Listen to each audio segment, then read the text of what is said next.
श्री स्वामी समर्थ. तर मी मटार बटाटा आणि फ्लावरची भाजी दाखवते मिक्स तुम्हाला. तर हे बघा, मी बटाटा वगैरे सगळं उकडून घेतलं आहे, वाफवून घेतलं आहे, म्हणजे थोडंसं नरमही होतं आणि त्यातली घाणही निघून जाते. आता कढईमध्ये तेल टाकलं आहे. हे बघा, तेल गरम झालं आहे, त्यामध्ये जिरे मोहरी टाकली. त्याच्यानंतर परत लसणाची पेस्ट टाकली.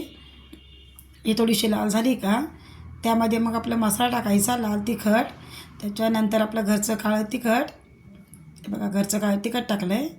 थोडीशी हळद टाकायची, धने पावडर आणि थोडीशी हळद. आता हे थोडंसं हलवून घ्यायचं आणि त्यानंतर हे बघा, थोडंसं हलवलं. ते तिखट आहे ना, थोडंसं खूप तेलकट असं ना, गाठी गाठी होतात त्याच्या पण.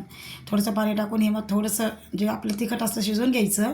त्याच्यामध्ये सगळ्या भाज्या टाकल्या. हे बघा, आता भाज्या टाकल्यात वाफवलेल्या मी सगळ्या. चांगल्या हलवून घ्यायच्या आणि आपल्याला लागेल तसं पाणी टाकायचं. बघा, मी पाणी टाकलं आहे, मीठ टाकलं.